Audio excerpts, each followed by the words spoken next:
بسم الله الرحمن الرحيم الحمد لله نحمده ونستعينه ونستغفره ونعوذ بالله من شرور أنفسنا ومن سيئات أعمالنا من يهده الله فلا مضل له ومن يضلل فلا هادي له وأشهد أن لا إله إلا الله وحده لا شريك له وأشهد أن محمدا عبده ورسوله أما بعد فإن أحسن الكلام كلام الله وخير الهدي هدي محمد صلى الله عليه وسلم وإن شر الأمور محدثاتها وكل محدثة بدعة وكل بدعة ضلالة وكل ضلالة في النار.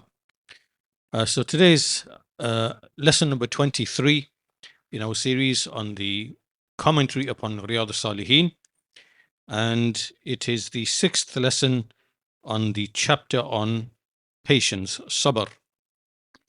So today's hadith is hadith number 30, and this is the famous well-known hadith from Sahib radiallahu anhu, that the Messenger of Allah sallallahu alaihi wasallam, this is the story of the king, the magician, and the young boy, and within it there are tremendous lessons of sabr, of patience. And so inshallah we'll read through the hadith first of all, the lengthy hadith. We'll read through that first, and then we go through the commentary of Shaykh Ibn Uthaymeen rahimahullah. So the Messenger of Allah sallallahu alaihi wasallam, he said that كان ملك في من كان قبلكم وكان له ساحر فلما كبر قال للملك إني قد كبرت فبعث إلي غلاما أعلمه السحر. So there used to be a king, and from the nations that came before, and he used to have a magician. And when this magician became old, he said to the king that indeed I have become old, so send for me a youth whom I can teach magic. فبعث إليه غلاما يعلمه. So he sent to him a youth who he was going to teach. وكان في طريقه إذا سلك راهب. On his way to the king, he met a rahib, which is an ascetic, a worshipper, someone given to worship. فقعد إليه وسمع كلامه فأعجبه.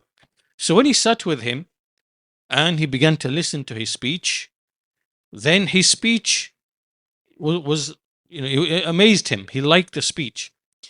وكان إذا أتى الساحر مر بالراهب وقعد إليه فإذا أتى الساحر ضربه فشكى ذلك إلى الراهب فقال إذا خشيت الساحر فقل حبسني أهلي وإذا خشيت أهلك فقل حبسني الساحر.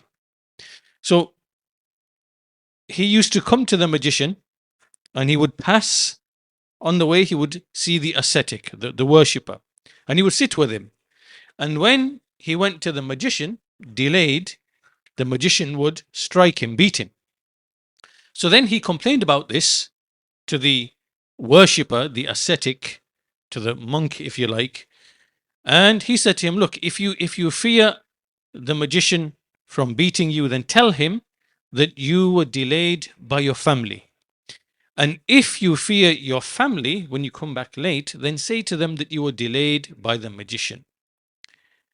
So فبينما هو على ذلك إذا أتى على دابة عظيمة قد حبست الناس. So as this was happening, he was going backward and forward to the magician and to the ascetic. One day there was this huge animal or beast that was blocking the way of the people, blocking the path of the people. So he said, today اليوم أعلم الساحر أفضل أم الراهب أفضل. He said, today I will know whether the magician is better or the ascetic, the monk, the worshipper is better. So he took a stone and he said, اللهم إن كان أمر الراهب أحب إليك من أمر الساحر فاقتل هذه الدابة حتى يمضي الناس. So he made a dua. He said, oh Allah, if you know that the affair or the state of this rahib, this worshipper, if it is more beloved to you than the affair of the magician, then kill this beast so that the people are able to pass on their way. So then he threw it, فرماها فقتلها ومضى الناس. So then he threw it, killed the beast, And then the people were able to pass on their way. So then he came to the ascetic or the monk, فَأَتَى الرَّاهِبَ فَأَخْبَرَهُ. So he told the ascetic, the monk, and فقال له الراهب, he said to him, أي بني أنت اليوم أفضل مني قد بلغ من أمرك ما أرى. He said, on this day you have become better than me, superior to me, and your affair has reached that which I have observed. وإنك ستبتلى. Indeed, you shall be put to trial. فإن ابتليت فلا تدل علي. If you are put to trial, and he means that the king is going to put you to trial once he hears of this, once he hears about what you have done, then if you are tested and tried, do not direct him towards me. And then after that, this youth, وكان الغلام يبرئ الأكمه والأبرص ويداوي الناس من سائر الأدواء. He used to treat the blind person, the leper, and he would treat people from all sorts of diseases. As this was happening, there was a minister or companion of the king. فَسَمِعَ جَلِيسٌ لِلْمَلِكِ كَانَ قَدْ عَمِيَ. He had become blind, so he heard about this. So then he came to the youth, فَأَتَاهُ بِهَدَايَا كَثِيرًا فَقَالَ. He brought many gifts, and he said, مَا هَاهُنَا لَكَ. All of what you see here is for you. And أجمع, he said that I want, I've gathered all of this, in أنت شفيتني, if you are able to cure me. فقال إني لا أشفي أحدا إنما يشفي الله. He said, indeed, I do not cure anyone. Indeed, it is Allah the Exalted. إنما يشفي الله تعالى. It is Allah the Exalted who heals the people. فإن آمنت بالله تعالى دعوت الله فشفاك. So if you believe in Allah the Exalted, I will then supplicate Allah for you, and He will cure you. So this blind man, he فآمن بالله تعالى, he believed in Allah the Exalted, فشفاه الله تعالى.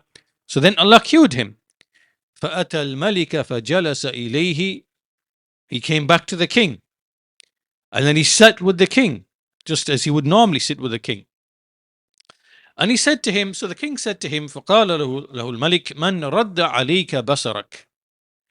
Who has restored your vision to you? Who gave you back your vision? قال ربي. He said, my Lord. قال ولك رب غيري. He said, you have a Lord besides me? قال ربي وربك الله. He said, my Lord and your Lord is Allah. My Lord and your Lord is Allah. So then he فأخذه فلم يزل يعذبه حتى دل على الغلام. So he took him and he began to punish him and never stopped punishing him until this formerly blind man who was cured then pointed him to this youth, to the ghulam. فقال له الملك. Then the youth was obviously brought to the king, and the king said to him, O my son, أي بني قد بلغ من سحرك ما تبرئ الأكمح والأبرص وتفعل. So he said, oh youth, oh boy, this magic that you do, he thought it was magic, that this affair has reached such a state that you are curing the blind and you're curing the leper, and you do this and you do that. So the young boy said, فقال إني لا أشفي أحدا إنما يشفي الله تعالى. He said, indeed, I do not cure anybody. It is Allah who is the one, Allah the Exalted, who is the one who cures. فأخذه فلم يزل يعذبه حتى دل على الراهب. So he took the boy, he never stopped punishing him until the boy, he succumbed, and he pointed to the rahib, to the worshipper, to the monk. فجيء بالراهب فقيل له ارجع عن دينك. So then the worshipper, the monk, the worshipper, he was brought to the king, and it was said to him, turn back from your religion. فأبى, but he refused. So then فدعا بالمنشار فوضع المنشار في مفرق رأسه. So a sword, a saw, a minshar, was brought. It was placed on top in the middle of his head. فشقه حتى وقع شقاه.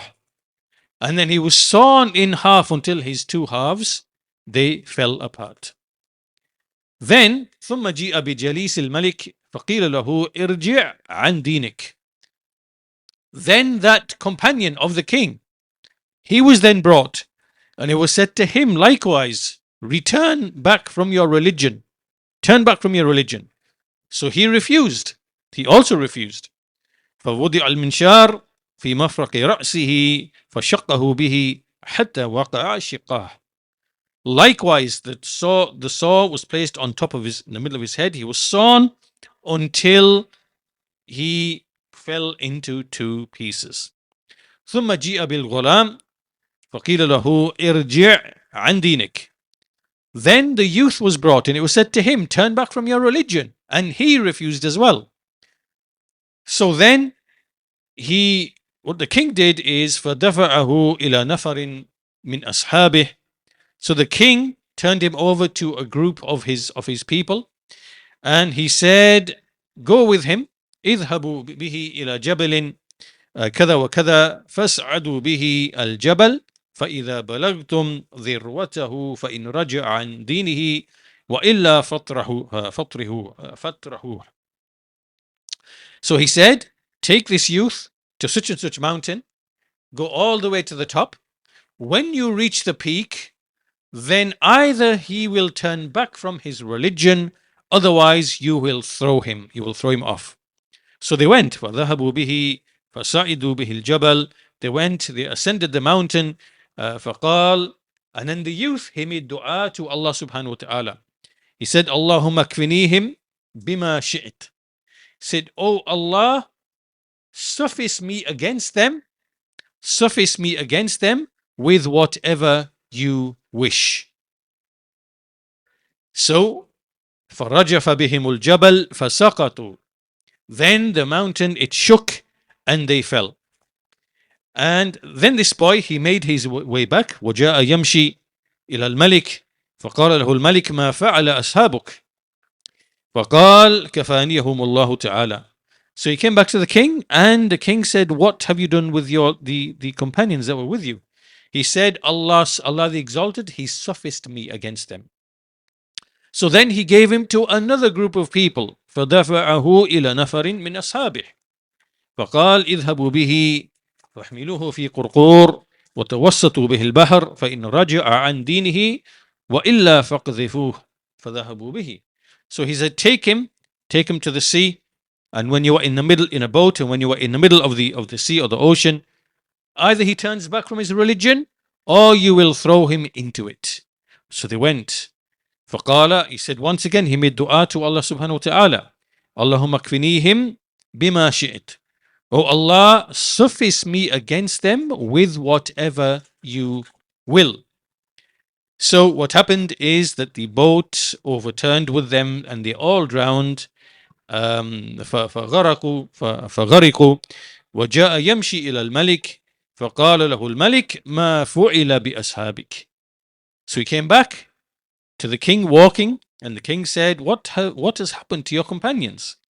He said, كفانيهم الله تعالى. Allah sufficed me against them, the Exalted. So then the king said, indeed, the youth said to the king that indeed you are not able to kill me. إنك لست بقاتلي حتى تفعل ما أمرك به. You will not be able to kill me until you do what I command you to do. So the king said, ما هو, what is it? He said, تجمع الناس في صعيد واحد. He said, you gather the people in like a field or a plain. وتصلبني على جذع ثم خذ سهما من كنانتي ثم دع السهم في كبد القوس ثم قل بسم الله رب الغلام ثم ارمني. He said, okay, you take me, you tie me to a tree, and then you take an arrow from my pouch. Then you place the arrow in the bow, and then you say, in the name of the Lord of the boy, in the name of the Lord of this youth of the boy. Then you shoot the arrow at me.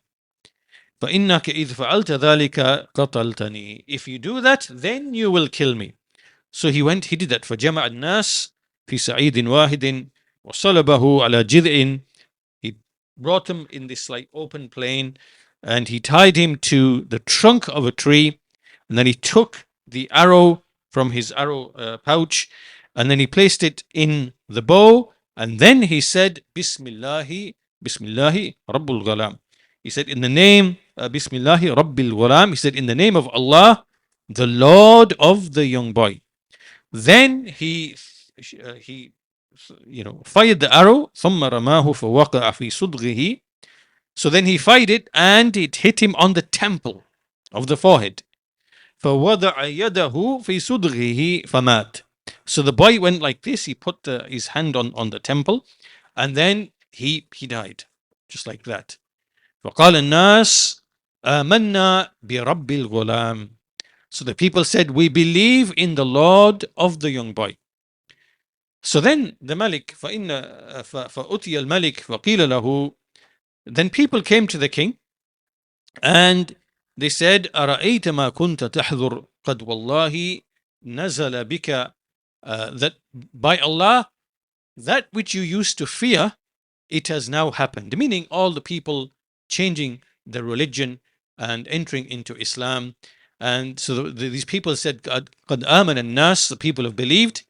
So what this king did, فأمر بالأخدود, he ordered for some ditches to be dug on the sides, and the وأضرم فيها النيران, fire was kindled, and he said من لم يرجع عن دينه فأقحموه فيها. Whoever does not abandon his religion, throw him into these ditches. Or it was said, اقتهم ففعلوا. So his people began to throw these believers into the ditch until there came a woman, حتى جاءت امرأة ومعها صبي لها, and she had a young child, like a baby, and she was hesitant. فتقاعست أن تقع فيها. So she was hesitant to jump in. فقال لها الغلام يا أمه اصبري فإنك على الحق. O mother, have patience, for indeed you are upon the truth. And then she jumped in. And so this is the end of the hadith. And as the Sheikh says, this hadith, which the author has mentioned in this chapter, in the chapter on sabr, is an amazing story, a strange, amazing story, which is that there used to be a king from those nations who came before, and he had taken for himself a bitana, like some secret council, and this was a magician, and this is so that the magician might serve his interests. And this is the nature of kings, of the people of power. They have people who are their confidants. They have people who are their, henchmen, or and in many cases, these kings, they have at their disposal magicians, right? And in this case, he had this magician, and his masalih, the beneficial interests, were obviously to do with the world. They were not to do with religion, even if it was at the expense of sound religion. So this king was also like a tyrant, and he had subdued and subjected the people for his, to himself, as will come later. So this magician, as the Shaykh goes on to explain, that when he was old, he said to the king that indeed I have become old, so send for me a youth. I will teach him magic. So here notice how we see that these, just like we see in the Quran with the magic that was learnt at Babylon, the Yahud, and they learnt it and they taught it, and they have never ceased passing it on, generation after generation after generation, through all the centuries, until we reach, the past few hundred years, and then they keep refining and writing the books of magic, the last of which is this book that they call the Zohar. And this is the way of the Yahud, and in fact, the Yahud, wherever they are, they take this magic, and they spread it amongst the people. And that's why you see in some of the Muslim lands, especially in North Africa and other places, it's from the legacy of the Yahud, to leave these affairs of magic among the people. In any case, the point being that these people, the people of disbelief in general, they have those who inherit from them their sciences of disbelief, and from which is this issue of the magic, which is worship of the devils, worship of the jinn, in order to attain these worldly benefits as they see. So in his old age, he wanted to pass on this art and this craft. This continues to take place nowadays, by the way. It's not something that's finished. These magicians, they continue they find suitable people who have the evilness about them in their character, in their persona, and they teach them and they nurture them upon these arts and crafts. So in this case, we see, as happened in this instance, this magician had a youth sent to him, and the Sheikh mentions a number of points, a number of benefits, just general here in relation to this. He said that he chose a youth because the youth is more suited to learning, and the learning of a young youth is something that remains with him, and that's why learning at a young age is far better by a great deal than learning in old age. Even though in old age you can still learn. Well, it's not impossible, the Sheikh says. But obviously, when you are younger, it is far better, because there are numerous benefits in learning at a young age.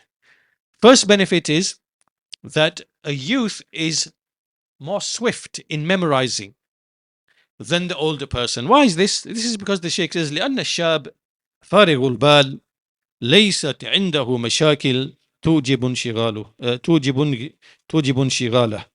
He said that first reason is, and the first benefit learning when you are young, is that a youth is swifter in memorization, because the youth does not have like the preoccupations of the mind that an older person has. Older person, he's a father, he's a grandfather, he has children, he has responsibilities, he has a livelihood and things like this.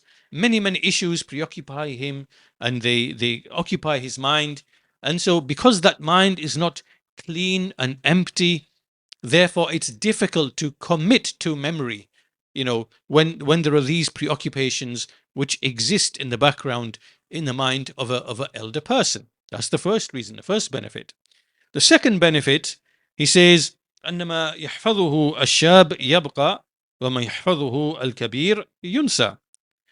Because he says the second benefit is that what a youth memorizes remains, what the old person memorizes is forgotten. This is like in general, generally speaking. I mean, there are, in old age, you can, if you put your mind to it, you can learn, you can memorize, it is possible. And there are many scholars who learned in their old age, memorized the Quran and became scholars. This is like in general. Overwhelmingly, it's the case that you find it much harder to memorize in old age. ولهذا كان من الحكمة الشائعة بين الناس. This is why it is said, like there's a piece of wisdom there is spread amongst the people. إن العلم في الصغر كالنقش في الحجر لا يزول. Right? He said there's a piece of wisdom that is said amongst the people, which is that indeed knowledge, acquiring knowledge in youth, is like inscribing on a stone. Right? So when you etch something on the stone, you find that it remains. This is why you'll find, like in caves for from thousands of years ago, you'll find etchings, and they're still there, because etching on stone is something which is permanent. So if I take this analogy, or if I take this example and take it to what the Sheikh said, so when you are young, the analogy is that acquiring knowledge and memorizing when you are young, very young, right, age of 6, 7, 8, 9, the ability to memorize, it's like etching on the stone. As you grow older, then it becomes more like etching or inscribing on butter. So when there's heat, it will melt and it will be gone. And as you grow older and older, it will be like trying to write on water. You can't write in water. The moment you try to, the water is fluid. Water is fluid, right? So it's not going to remain etched or inscribed. And so this is the general process which happens if you are someone who does not take care in, and there are many factors involved. Obviously it is not committing sins, because sins, they leave a stain on the heart and they affect a person's ability to memorize and also to grasp and understand things, right? That's obviously one of the main things. And there are many other things as well, obviously, good habits. There are the issues to do with just general habits of sleeping well, sleeping on time, and sleeping well, getting sufficient sleep.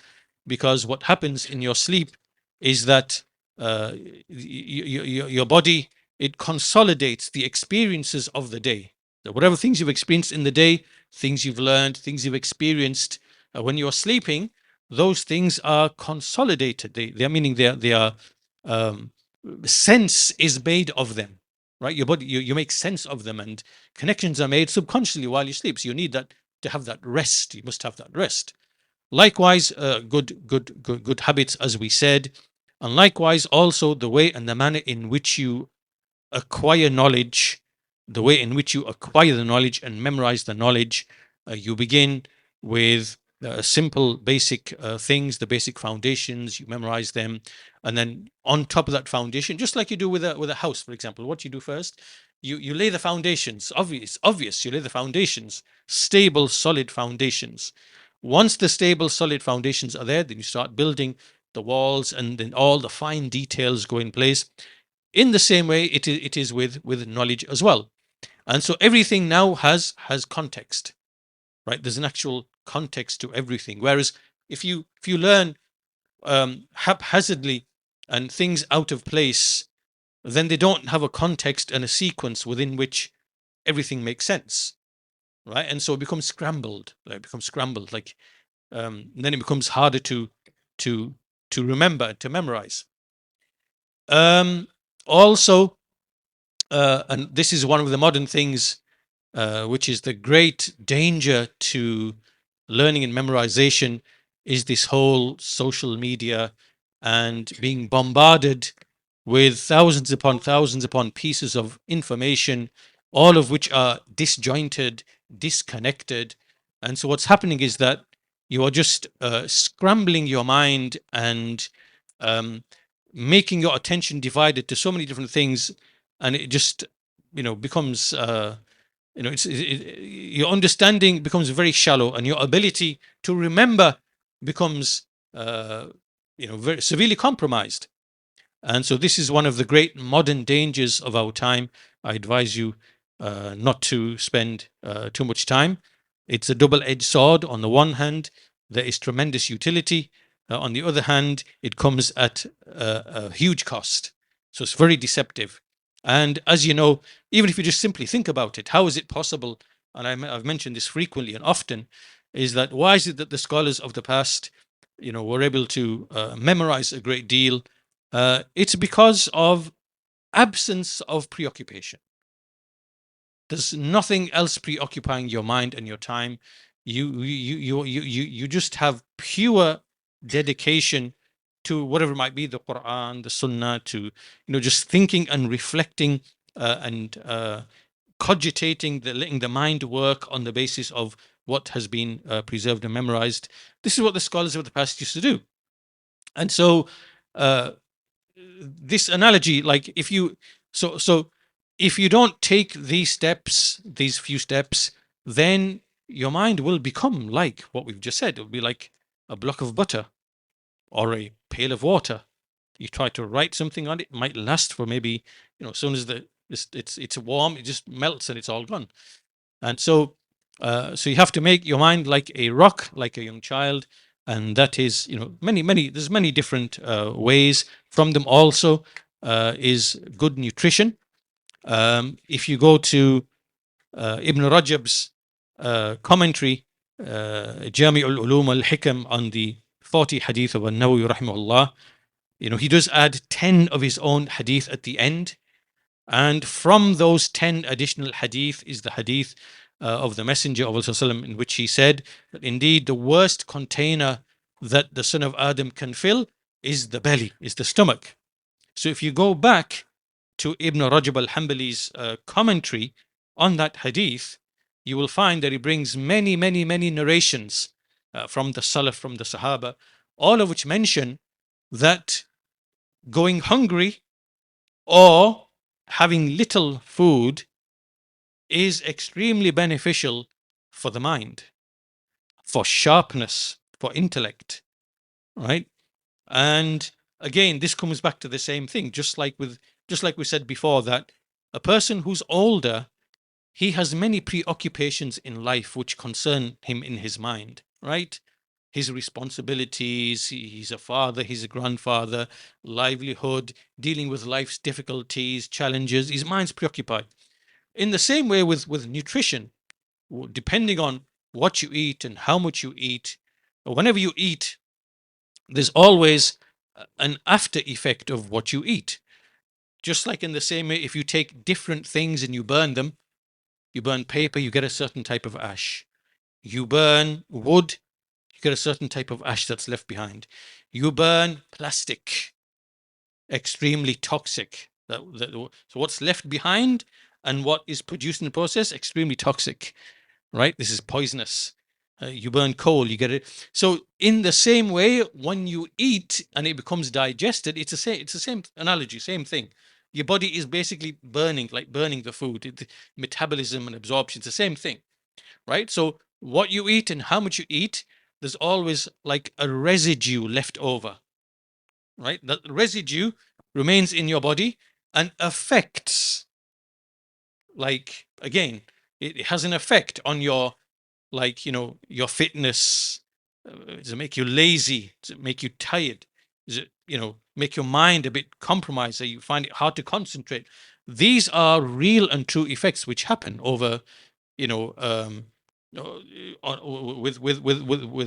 different diets, right? So the less that you eat, or you eat only what suffices you, then you are not using up your body's resources that are best left for other things, right? And so this too helps affect the mind and the ability to think and reflect, and so on and so forth. So all of these, when we put all of these things together, they affect a person's ability to, as we said, to memorize, and so that's why, as I said, that if you want to preserve your faculties in old age, then you have to look at all these things. Look at your diet, look at your sleep.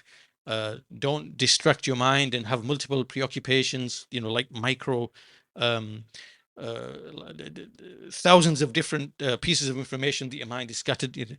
You're harming yourself. You're harming yourself a great deal by doing that. Likewise, sleep. Sleeping on time, getting sufficient sleep. There's so many things which are involved. Obviously, this is a diversion from the main point. The point being that your mind can either be a rock, piece of butter, or it can be like a bucket of water in terms of inscription onto the whatever.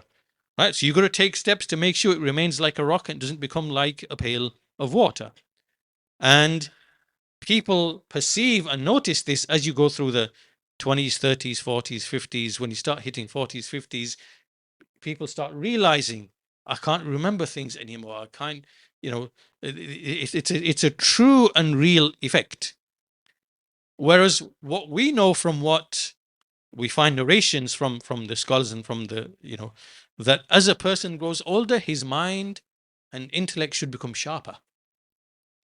because this is because of acquired knowledge and acquired wisdom, and doing all the right things, eating well, eating in moderation, looking after the body, and it should actually become sharper, and you should become more wise. Why?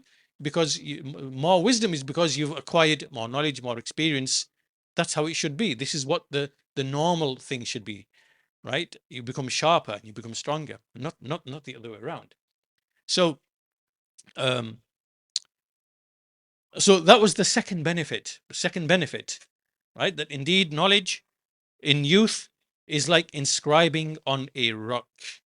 And then he says there is a third benefit too, which is وهي أن الشاب إذا ثقف العلم من أول الأمر صار العلم كالسجية له والطبيعة له. Right? This is when a youth, if a youth is brought up, trained and cultured upon knowledge from the very beginning, then the knowledge will become as if it's like it's like a trait. It's something natural, right? Meaning there's nothing to it. And so this is why, just like memorization of the Quran, if you uh, get a youth from an early age to learn half a page, then it becomes like nothing. It becomes nothing. It's very easy to do that, but it becomes normal, becomes natural, right? It becomes like a trait and a quality. So then the Sheikh says that this person, he will he will grow up in life, he will experience life, and he will know things. So coming back to the story now, this magician, his age became advanced, and he'd experienced many things in life, and he asked the king to choose for him a youth so that he could teach him magic. And so he taught him whatever he taught him. However, Allah Azza wa Jal intended something else by way of this youth. So what happened? The Sheikh goes on to tell how the Sheikh would, how the youth, would pass by the monk, and he tells the story same as what's in the hadith, so we can pass by that. That he would be delayed speaking to the monk, the ascetic. It would amaze him what he heard. Then he would go to the magician, who would beat him. So what happened is that the ascetic said to him,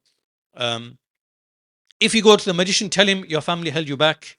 And if you go to your family, tell him that the magician held you back. And the Sheikh says, Allah knows best. Why did the ascetic or the monk tell him that? Because obviously he's lying, effectively lying to the magician, lying to his family. He said maybe he saw that the maslahah in this was better, and it will the maslahah will grow and become greater than the actual harm of the lying. This is what the Sheikh says. Maybe we could give some interpretation for that. So anyhow, this is what the youth began to do, and he would come to the rahib, listen to him, then go to the magician. He would go and make his excuse, and so on and so forth. Then on one occasion he came, and there was a beast, and he took his opportunity to see who is better. Is the magician better, or is the worshipper better? And the Sheikh says, obviously we know that there's no doubt about this. The magician is either a mu'tadin zalim, or he is a kafirun mushrik. Right? This magician, depending on what type of magician he is. So if he is, فإن كان يستعين على السحر بالشياطين يتقرب إليهم ويعبدهم ويدعوهم ويستغيث بهم فهو كافر مشرك. So if this magician is someone who is basically seeking the assistance of the jinn, he worships them, he seeks nearness to them, invokes them, seeks their help, and so on and so forth, no doubt this one is a mushrik and a kafir, because he's worshipping the jinn. And وإن كان لا يفعل هذا لكن يعتدي على الناس بأدوية فيها سحر فهذا ظالم معتد. Right? But if he's not using the jinn, however, he is transgressing against the people with like potions. These are potions, right? And he gives them to the people, and they affect the people in their mind. And so this is using poisons and things like that to affect the people's mind. This person now is a zalim mu'tadin. So in other words, what is the sihr which is kufr? It is the one that involves the assistance of the jinn. So the worshipper, no doubt. So who is better? Is it the magician or is it the worshipper? The worshipper, the Sheikh says, if he is one who worships Allah ala basiratin, meaning he's a worshipper upon knowledge, then he is muhtadin, right? He is a rightly guided worshipper. وإن كان عنده شيء من الجهل والضلال, right? So however, if he's a worshipper but upon ignorance and misguidance, yet his intention is good, right? Then his intention is good, even if his action is evil. So in other words, in either of the two situations, no matter what type of magician you have or what type of worshipper you have, the worshipper is obviously better, right? No matter what type of worshipper, in either of the two situations, is much better than the magician who is either a kafir or he is a mu'tadin, a dhalim. So the important thing is that the Sheikh says that the youth, he informed the worshipper what happened, right? Meaning that when the beast, he made dua to Allah, that, oh Allah, if if the worshipper is better than the magician, then kill this beast. And so this is what happened. He then went to the worshipper, told him what happened, and the worshipper said, today you are better than I am. And this is because, why? Because the ghulam, his dua was accepted by Allah subhanahu wa ta'ala. This is what gave him the virtue. So the Sheikh says this is a ni'mah from Allah subhanahu wa ta'ala upon a servant, that when a servant is doubtful about an issue, just like the youth was doubtful about, is the magician better, is the worshipper better, because he was visiting both. He was learning magic from the magician, he was learning wisdom and knowledge from the worshipper. So he wanted to see which knowledge is better. Is it this or is it that? Is it that knowledge, the art and craft of magic and the benefits that come with it and the power that comes with it? Or is it this knowledge here, which is, how to be a worshipper and how to be righteous and knowledge and wisdom and all the things that come with it, which would be truth and honesty and piety. Whereas obviously with magic, there's something else.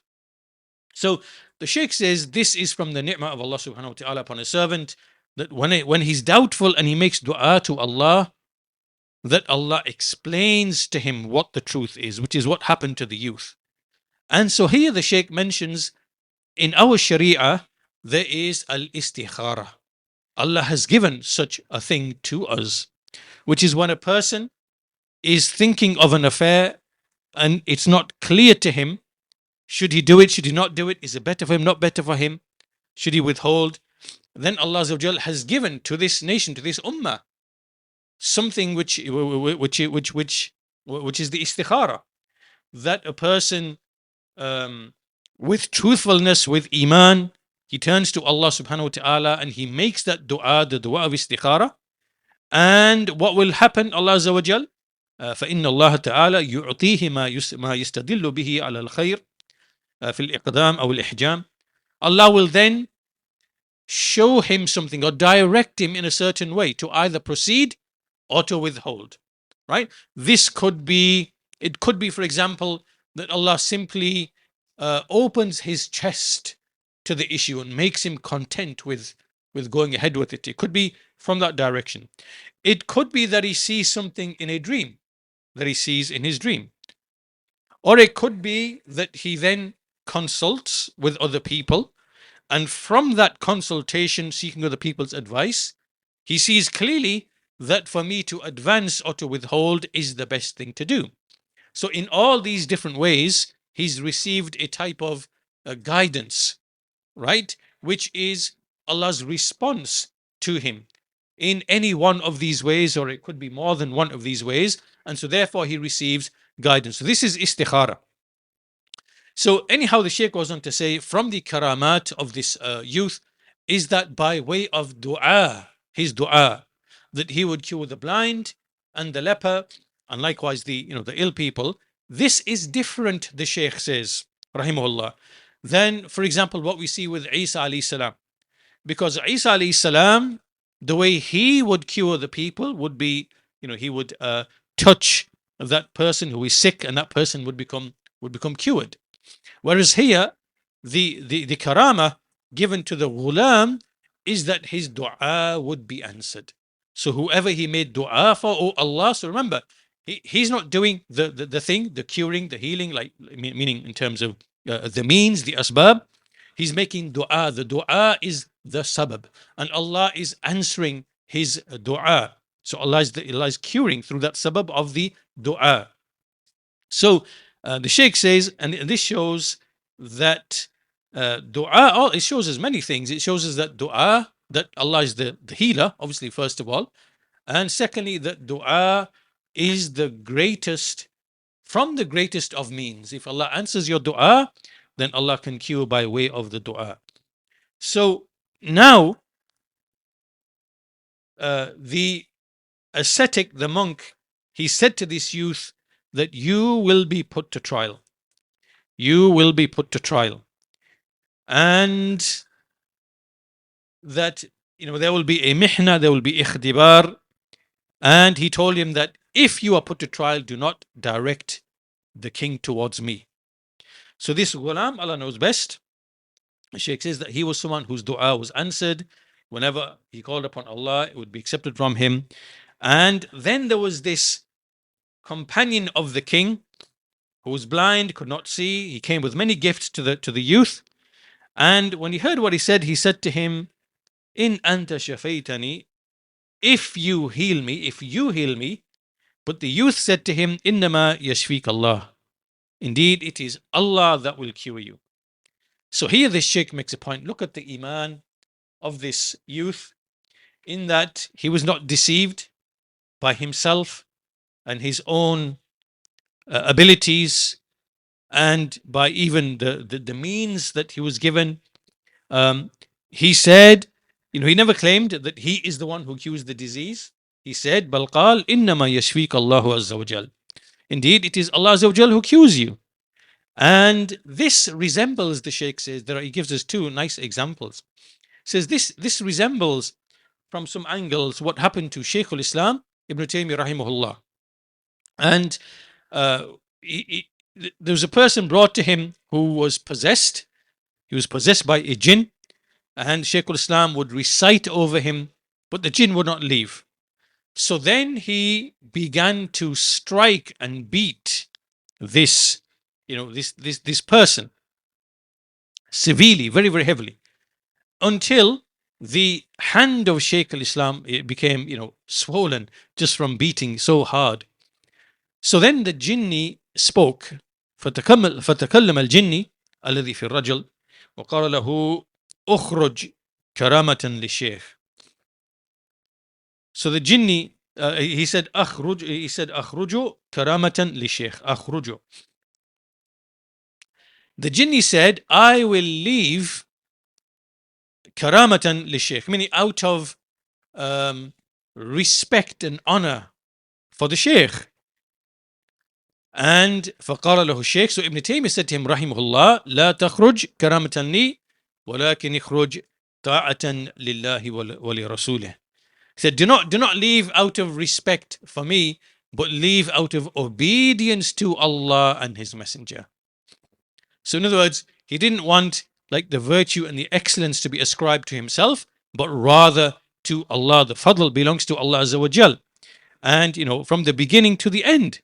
So then the jinni left the man, and when the man left, that man suddenly became conscious. He came back to himself, and he said, what has brought me here in the presence of the Shaykh? What am I doing here? Meaning that he wasn't aware of what was happening. And the people said, he thought he was in his house or in whatever it might be. And the people said, SubhanAllah, did you not feel the beating that you were being beaten with? And he said, I did not feel anything. I did not feel anything. So then obviously the man was cured. What is the point here? The point being that the people of knowledge, like this youth in the story, and the people of knowledge, they do not ascribe the bounties and the favors of Allah to themselves. Rather, they ascribe them to where they belong, to Allah Azza wa Jal. And so he then said to the person, he said, if you believe, he said to this minister, this companion of the king, he said, فَإِنْ أَنْتَ آمَنْتَ دَعَوْتُ اللَّهَ لَكَ. If you want, I will call upon Allah. I will call upon Allah for you. And so then the man believed. He believed in Allah. He made dua for this man, and فَشَفَاهُ اللَّهُ فَأَصْبَحَ مُبْصِرًا. Right, the man now regained his sight. Then this person came back to the king, and he sat with the king, which is his usual in a way. The king said to him, who returned your vision? He said, my lord. So this king said, you have a lord other than me? He said, my lord and your lord is Allah. So he took him, never ceased to punish him until he pointed to the youth. Then the youth was brought. He punished him until the youth pointed to the rahib, the ascetic. He punished, so he basically brought the rahib, and obviously he did what he did. He sawed him in half, and this king, obviously he was a tyrant, and he did the same thing to the jalis, to his companion, sawed him in half. And then he brought, because the youth was not able to have patience over that, so then Sheikh goes on to discuss an issue here, which is that, is it obligatory upon a person to have patience until he is killed, or is he allowed to speak a statement of kufr in order to save his life? Right. So the fact that this tyrannical king took the rahib, the monk, and likewise the other, the former blind minister who regained his sight, they were both believers. So the question arises, both of them, they refused to recant the religion. Now, is that something obligatory for you to do? Is it wajib? Or is it not? Can you speak a word of kufr so that, in order to save your life? So the Sheikh says, هذا فيه تفصيل. This has some detail to it. If it is a matter that relates only to yourself, right? So the only person involved here now is just yourself. So here you have the choice. فله الخيار. It's a choice. If you want, you may say a word of kufr out of compulsion in order to save your life. As long as your heart, obviously, is firm in Iman, as long as your heart is firm in Iman.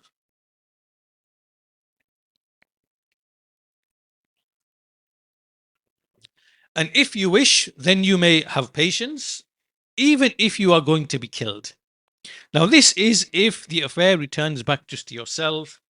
For example, someone comes to you and says to you, prostrate to this idol, and he might do so, intending prostration to Allah, not to the idol, while his iman is firm, or he might not do so, and he might be killed. Right? This is okay when it refers to an individual. However, إذا كان الأمر يتعلق بالدين بمعنى أنه لو كفر ولو ظاهرا أمام الناس لكفر الناس. Right, now, if the affair now relates to the religion, meaning that if he was to disbelieve in the open in front of the people, and the people saw that he's disbelieved, that they too would disbelieve following his example. So in this case, فَإِنَّهُ لَا يَجُوزُ لَهُ أَن يَقُولَ كَلِمَةَ الْكُفْرِ. It's not permissible now for him to speak a word of disbelief. It is obligatory here, it's wajib here on him, أن يصبر ولو قتل, to have sabr even if he was to be killed. And this is like the issue of jihad. Like al-jihad fi sabilillah. Al-mujahid yaqdamu ala al-qatl walau qutil. The mujahid advances to fighting and death and killing, even if he is killed in the process. Why? Because he wants for the word of Allah to be uppermost.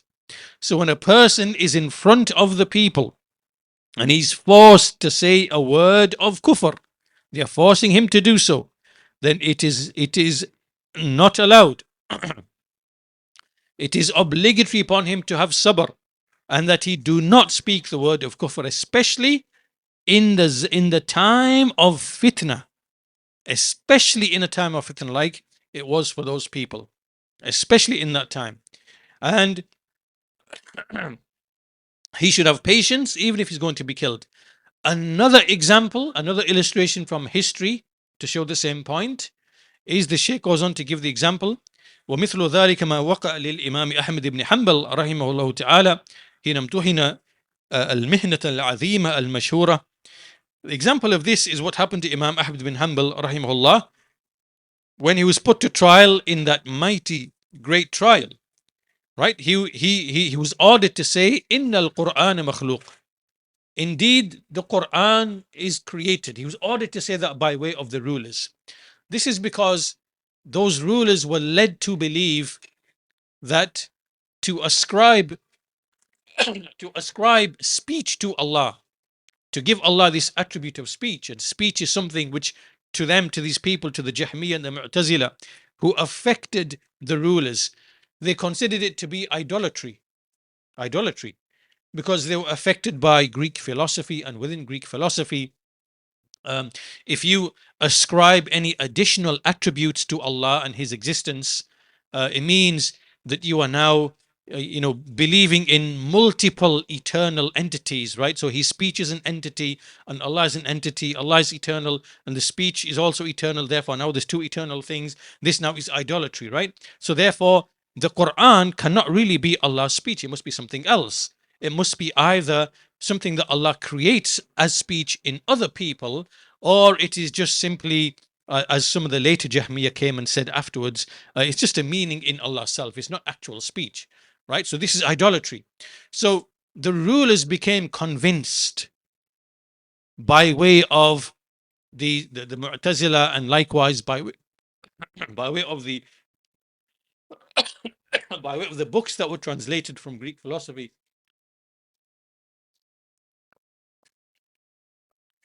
So all of that led to this creed becoming entrenched among the people, and among the evil scholars from the Mubtadi'ah, and then the rulers. So Imam Ahmad was one of those put to trial among thousands who were put to trial.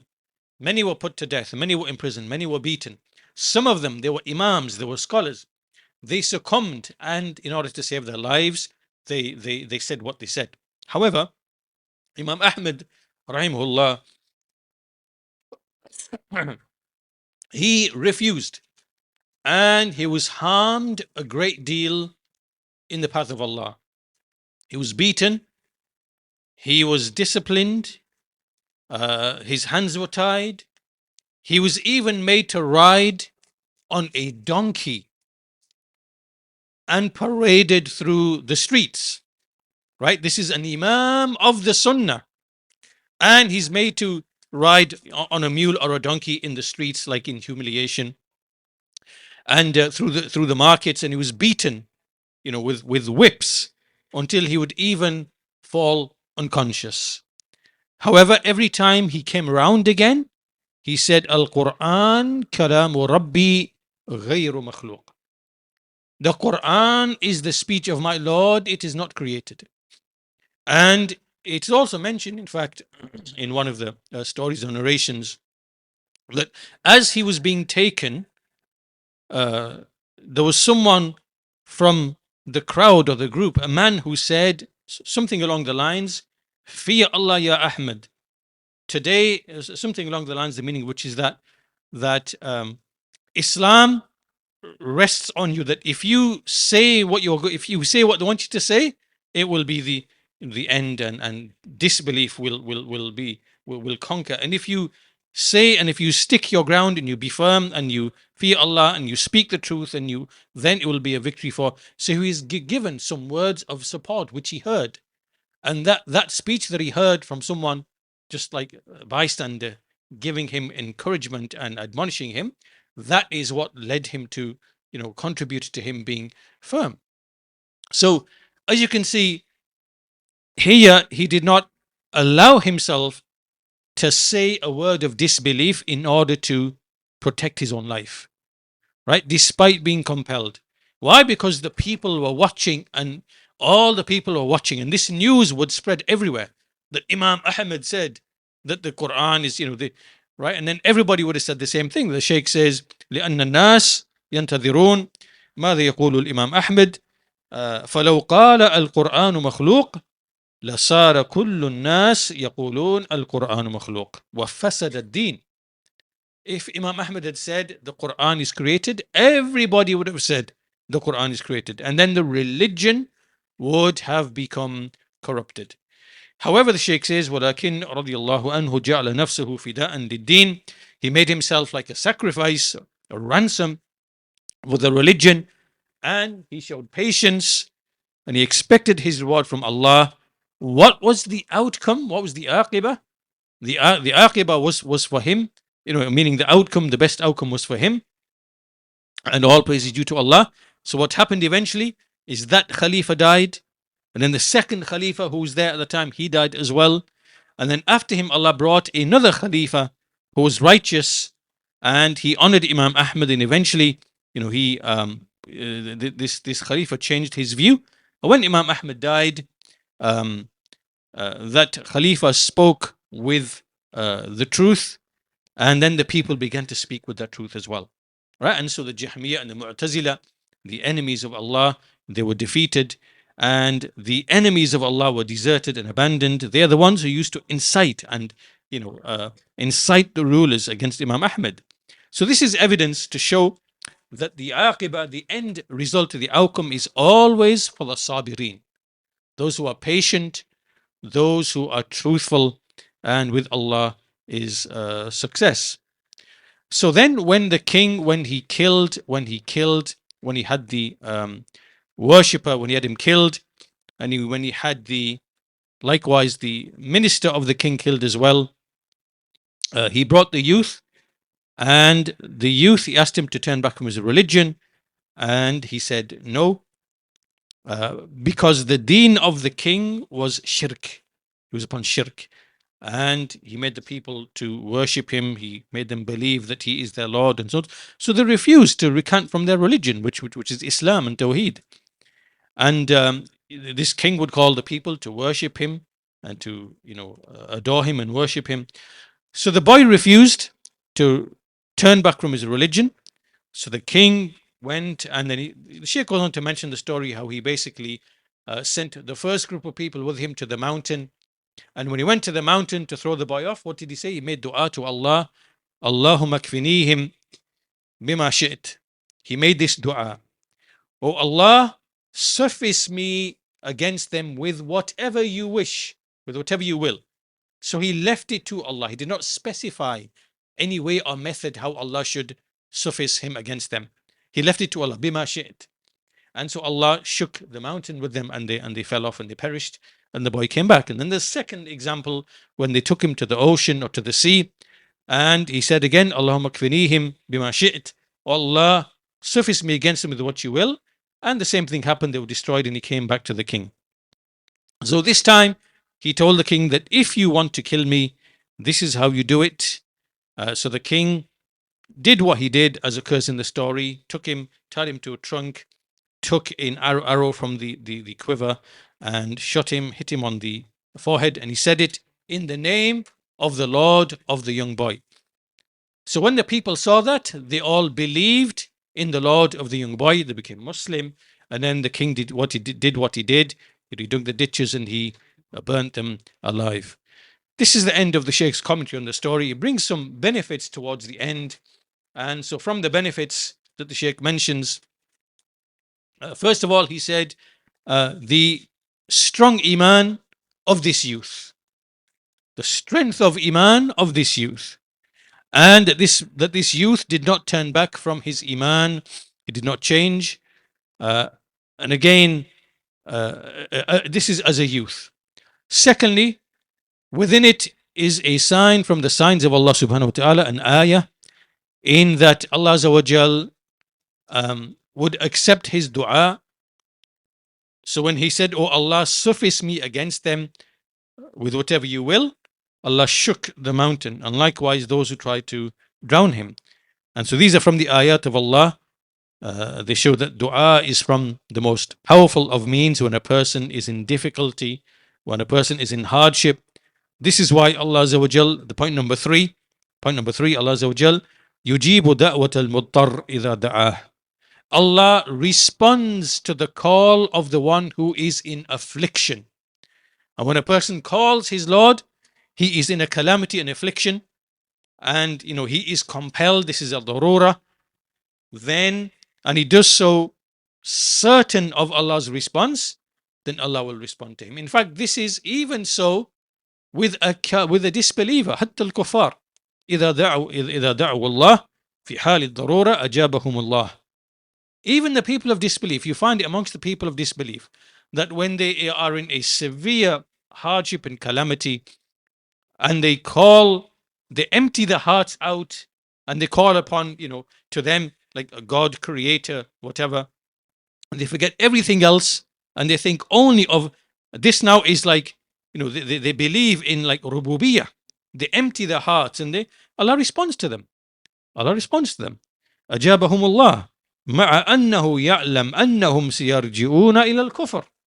Even though Allah knows that after He saved them, they're going to return back to their disbelief. So, and He gives the example of like when they are on the ocean and they call upon Allah, referring to the ayah in the Quran, فَإِذَا رَكِبُوا فِي الْفُلْكِ دَعَوُوا اللَّهَ مُخْلِصِينَ لَهُ الدِّينَ. When they embark upon the ocean in their ships, they call upon Allah, making their religion purely and sincerely for Allah. فَلَمَّا نَجَّاهُمْ إِلَى الْبَرِّ إِذَا هُمْ يُشْرِكُونَ. Right, and when he delivers them to the land, then they begin to commit shirk again. Right. So point number 3 is that Allah Azza wa Jal even responds to the person of disbelief, to the person who is in like a darura, a calamity, a hardship, and he calls upon Allah. Fourthly, that it is permissible for a person to like make himself to be like a ransom or a sacrifice, for the benefit of the Muslimin, because this youth, he showed the king how he could kill him, and he gave him the directions how to do so.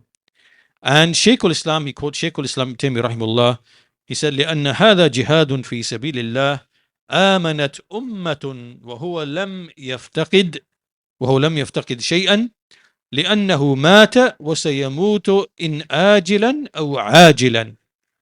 Ibn Taymiyyah said rahimahullah that this, what the youth did, is jihad in the path of Allah. He's actually engaged in the path of Allah. And a nation, a group of people believed because of that. And this youth did not lose anything. وهو لم يفتقد شيء. He never lost anything, because he is inevitably going to die. He died, but he was going to die anyway. Right? You're going to die anyway, whether now or whether sometime in the future. So, but the outcome of all of that was that a nation, a large group of people, they believed, they abandoned shirk, they abandoned kufr, and they became Muslim. So from here, the Shaykh goes on to mention a nice benefit, which is that what some people do, because actually this hadith and this action of the youth is what is used by some of the people to justify suicide bombings. Right? This is actually one of the texts that they use. There's actually numerous texts. One of them is this one. One of them is the hadith of the companion who he had some dates with him, and he threw the dates on the floor and he plunged into the enemy, right? Knowing that it was going to be certain death, right? So they use that one as well, and they use this one as well. The Sheikh says that what some people do of committing suicide, where they take certain, like they will either take bombs or things like this, and they will put them on themselves and will rush into the people of disbelief, or go in among the people of disbelief, and they will detonate them. It says فإن هذا من قتل النفس والعياذ بالله. Right? This is not the same as that. This is considered to be killing oneself. ومن قتل نفسه فهو خالد مخلد في نار جهنم أبد الآبدين كما جاء في الحديث عن النبي صلى الله عليه وسلم. Right, the person who kills himself, this person will remain in the hellfire, as has come in the hadith from the Prophet sallallahu alaihi wasallam. Why? Because him killing himself in this way, there is no maslaha for Islam. There is no benefit for Islam, because if he killed himself and he killed 10 people or even 100 or 200, right, Islam is not going to benefit from this, from the action of these people. And we know, and we've seen this in the modern era of what these people do, whether in the Muslim lands or whether in when they target non-Muslims in Muslim lands, or whether in the non-Muslim lands when they target the non-Muslims. Right? We know this, right? Those people are not going to become Muslim when you go and you blow them up. Unlike the story of the youth, right? And because in that story, many people became became Muslim. Sorry.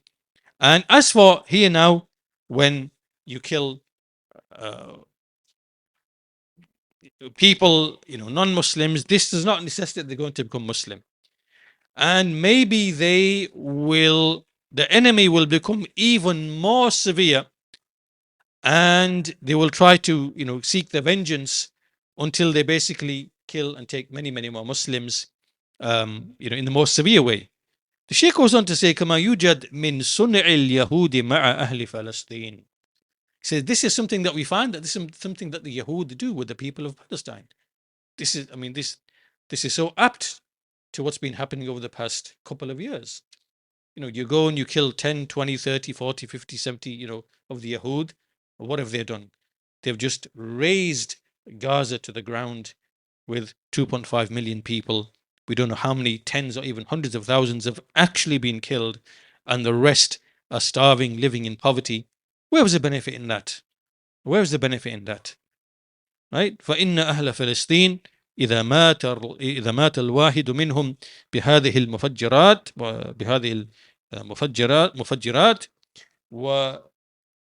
وقتل 6 أو 7 أخذوا من جراء ذلك 60 نفرا أو أكثر. Right? If you kill 6 or 7 of the Yahud, they'll come back, they'll kill 60 or 70. And it's actually worse than that. That's like 1 to 10. Right? This is like, 1 to 100 or 1,000 even. So the Sheikh says, فَلَمْ يَحْصُلْ فِي ذَلِكَ نَفْعٌ لِلْمُسْلِمِينَ وَلَا انْتِفَاعٌ لِلَّذِينَ فُجِّرَتْ هذه المفجرات أو فجرت هذه المفجرات في صفوفهم. Right? This brings no benefit at all, neither to the Muslims nor to the ones in whose midst these things are detonated. That's why the Sheikh says, this is why we hold and we see that what some people do of this intihar, of this like suicide, we believe it is killing oneself بغير حق, without any due cause. Not killing oneself, but killing life, killing people without any just cause. And that it will necessitate entry into the hellfire, and refuge is with Allah. And that the one who does it is not a shaheed. He's not a shaheed. However, if a person was to do it, some ignorant Muslim, muta'awwilan, right, he's wrongly been led to believe somehow that this is something that Islam allows. And we hope that he is saved from sin, that he's not someone who is sinful, because he is muta'awwil, right? He made a faulty interpretation. He thought it was correct to do because he's been misled or whatever. But we do not say that he's written as a shaheed, because he did not follow the path of shahada. But we hope that he will be free of sin, because he is muta'awwil, right? He tried to make ijtihad. He erred, obviously. So then at the end of this, the Shaykh goes on to finish that right at the end of the story. So after the ghulam is killed, at the end of the story, we see that this king, when he saw that the people all became Muslim, it was the opposite effect of what he wanted, and they all became Muslim. Then obviously he put the people to trial, because they said, we believe in the Lord of the youth.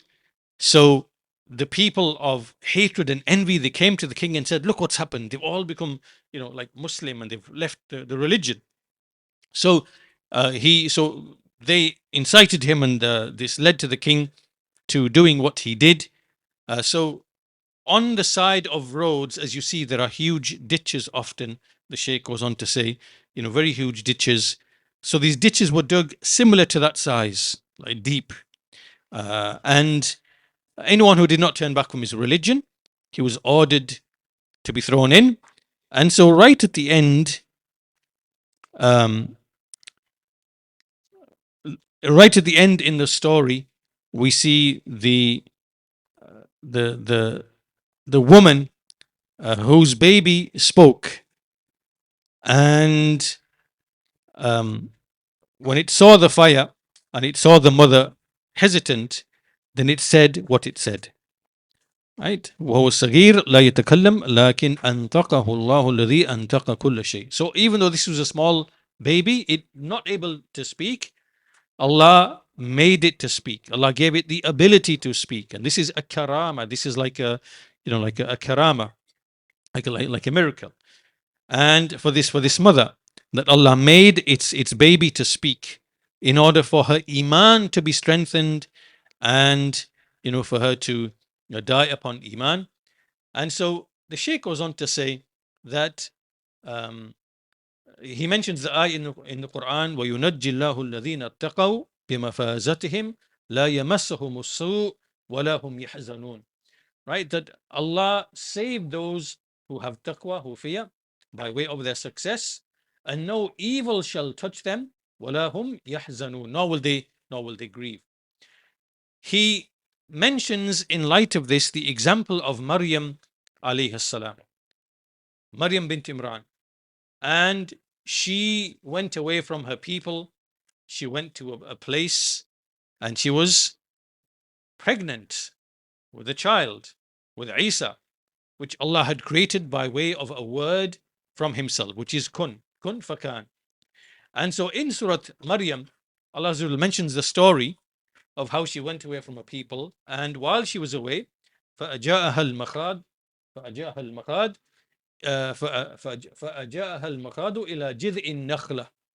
Right, so the pains of birth led her to the trunk of a tree, of a date palm tree, and she sat beneath it.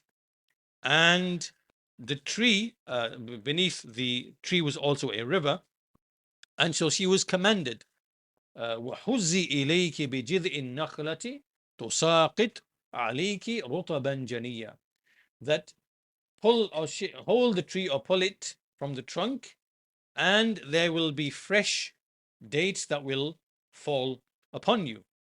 Right? So they fell from the tree, and they were not spoiled by hitting the ground, because sometimes dates, the Sheikh goes on to say, that if you got the fresh ripe dates, when they hit the ground, they are obviously spoiled, but they weren't spoiled just by falling from the height of a tree. So she took that and she ate that. فَكُلِي وَاشْرَبِي وَقَرِّي عَيْنًا. So she was commanded to eat and to drink. And then when she delivered the baby and she came to her people, the people screamed. They said at her, Ya Maryam, لَقَدْ جِئْتِ شَيْئًا إِدَّا لَقَدْ جِئْتِ شَيْئًا فَرِيًّا, that you have brought something which is unheard of. This is something that we've never. What is this? This is an untold thing. So, meaning shay'an azima, that you have brought something azim, something mighty. Ya Maryamu laqad ji'ti shay'an fariya. So then, meaning what they were hinting at was that she had committed zina in a roundabout way without actually saying that you have brought an untold thing. So then, meaning, how could you bring a child without having a husband? So then they said to her, Ya Ukht Harun, Ma kana abuki imra'a saw'in, wa ma kanat ummuki baghiya. O sister of Harun, O sister of Harun, your father was not an evil man, nor was your mother an indecent woman. Meaning, your father is not an evil man, and your mother is not an evil woman. She's not laysat zani. She's not like a woman who does evil. So where has this come from? Meaning, how In other words, this is a roundabout way of making qadhaf, right? Although they didn't say it, it's a roundabout way of accusing her of basically committing zina. So in this moment, فَأَشَارَتْ إِلَيْهِ, so she pointed to the baby, meaning ask him. So they said to her, كيف نكلم من كان في المهد صبيا? How can we speak to the one who is like a child in the cradle? So they thought that she was mocking them. In that moment, Allah gave the baby Isa alayhi salam the ability to speak, and he spoke with kalam fasih, meaning this is eloquent, deeply meaningful speech, which answers them. What did Isa alayhi salam say in the cradle? He said, قَالَ إِنِّي عَبْدُ اللَّهِ. He said, indeed, I am the slave of Allah. آتاني الكتاب وجعلني نبيا. That he gave me the book. He gave me the book. And he made me into a prophet. And he said, وَجَعَلَنِي مُبَارَكًا أَيْنَمَا كُنْتَ. He made me to be blessed wherever I may be. وَأَوْصَانِي بِالصَّلَاةِ وَالزَّكَاةِ مَا دُمْتُ حَيًّا. And he enjoined upon me prayer and charity, zakah, so long as I remain alive. And then he said, وَبَرًّا بِوَالِدَتِي وَلَمْ يَجْعَلْنِي جَبَّارًا شَقِيًّا. And he enjoined upon me to be righteous to my mother, and he did not make me to be one who is someone who is a forceful, compelling type of person, imposing person, who is wretched, and he didn't make me like that. And then he said, وَالسَّلَامُ عَلَيَّ يَوْمَ وُلِدْتُ وَيَوْمَ أَمُوتُ وَيَوْمَ أُبْعَثُ حَيًّا. And peace be upon me the day on which I was born, the day on which I will die, and the day on which I will be raised again. So this is in Surah Maryam. And here the Shaykh says, Rahimullah, these are 10 sentences that this child, Isa alayhi salam, that he spoke with in the cradle, and he spoke it in the most eloquent way. So look at the power, the qudra of Allah, in that he made those children, whether the child of that mother ready to be thrown into the pit, or whether it is Isa alayhi salam, this is from the qudra of Allah subhanahu wa ta'ala. And so he saved Maryam alayhi salam from this fabrication, from this slander that was made against her, and that was carried by the Yahud alayhim la'natullah. And because of this pregnancy without a husband. And so likewise, this tifl, this child, in the same way with the mother, when she hesitated, Allah honored her by making her child speak, to give her strength, the strength of iman, and to remain upon that iman and not to become a disbeliever. Right? See, the child said, "You are upon the truth. Have patience. You are upon the truth." So she remained firm upon her iman, and so Allah strengthened her by way of the speech of the baby. And so in this manner, the Shaykh goes on to say, and he concludes now, that this is how Allah Azza wa Jal, he saves and delivers every believer with that moment of success.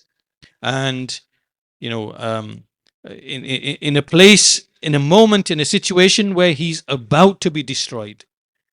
However, Allah the Exalted, he saves him because of prior taqwa, prior piety that this person had showed. Right? And then he ends with the statement of the Messenger of Allah sallallahu alaihi wasallam, which is like the lesson here, which is ta'arraf ilallahi fi ar-rakha'i ya'rifka fi shiddah, which is to recognize Allah, to know Allah, meaning to be grateful to Allah in times of ease, and he will remember you in times of hardship. And so obviously, in the case, we see that Allah Azza wa Jal, he saved and exonerated Maryam alayhi salam from the fabrication, because she was a righteous woman, given to devotion. She was chaste and pious. And likewise, this mother who's hesitating from jumping into the pit because of her prior iman, and Allah Azza wa Jal gave her this steadfastness by way of the miracle. Um, so this is the lesson that we conclude with for this hadith. There are many important issues the Shaykh alluded to on the basis of this hadith, and so we'll conclude with that for today's lesson, and we'll continue with what remains in this chapter, insha'Allah ta'ala, in the next lesson. Walhamdulillahi Rabbil Alameen, wa sallallahu ala nabina Muhammad wa ala alihi wa sahbihi ajma'een.